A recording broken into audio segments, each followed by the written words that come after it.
Hello, Miss Montagn's class. My name is Mason Mitch, and I will be reading John the Bear and the Mudslide. John the Bear is halfway through hibernation.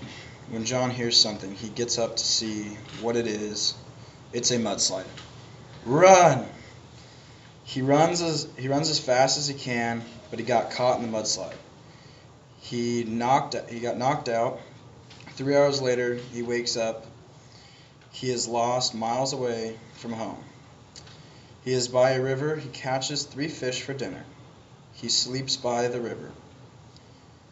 He is awake at 5 a.m., ready for the journey ahead.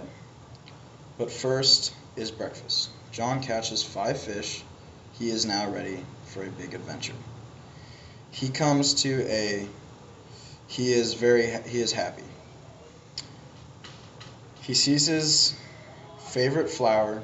He is walking for 20 miles when he is tired. He decides to take a nap, and he will have lunch after a nap. He wakes up at 7 p.m. He is rested. He is ready to find a new den. He sees one right on top of a hill with a river. The river has fish in it for food.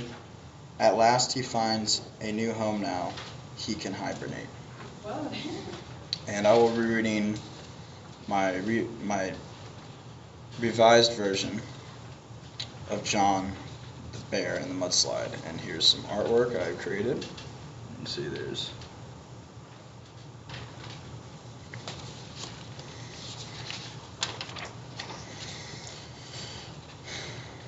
somewhere in Fairbanks, Alaska, is an awesome den in the forest. Lives a 1,000-pound bear standing 8 feet tall, 10 feet with his 5-gallon cowboy hat on. His name is John the Bear, and he may seem scary, but as long as you're a fish, he is truly a gentle giant. John was in his deep slumber for hibernation when he was shaken by the horrible sound of snapping trees. John rushes out of his den to see what is going on. When he gets out of his den, he is swept up into the fierce wrath of the mudslide monster and thrown into the river. While John is being swept further and further from his home, he hits his head on a rock and gets knocked out unconscious. About 3 hours later, John wakes up about 20 miles away from his home, still dizzy from hitting the rock. John now sits on the river bank with nothing and very far from his destroyed home. John is determined to get revenge on the mudslide monster and find a new home. John makes a smoke signal by creating a fire to call to his fellow friends, Bubba, Timothy, and Henry. While he waits to get a reply smoke signal, he decides to get a few fish for a meal. After about 2 hours, his friends surprisingly show up, for John didn't see any smoky reply. The first to show up is Bubba the bobcat. Bubba may seem like a dangerous predator, but really he's just a vegan who loves all animals and could not even hurt a fly.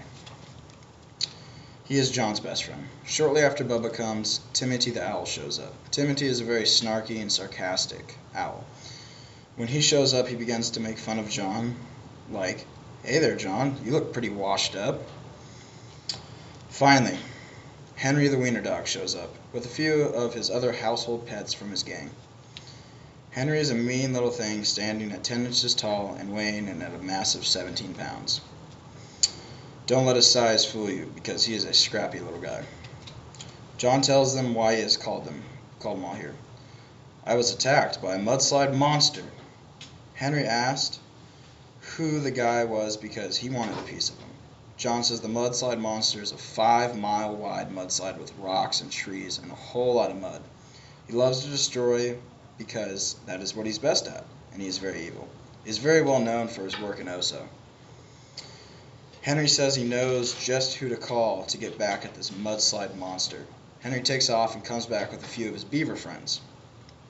They come up with a plan for getting rid of this monster for once and all. The beavers build a massive box out of logs and place it close to the last mudslide monster attack. The monster cannot help to see this massive wooden box and can't help the urge to try and destroy it. The mudslide monster headed full steam ahead towards the box, and right as he makes contact with the box, they shut the lid and seal the box, trapping the monster in. After they capture the monster, the whole forest cheers with joy that the evil is over. All of John's friends threw a huge party for everyone in the forest and John. But John is still kind of sad, because he is still homeless. Towards the end of the party, all of John's friends blindfold him because they have a surprise for him. They take him to the edge of the river to reveal to him an awesome log mansion for him to live in. Bubba also surprises him with a special smoke signal,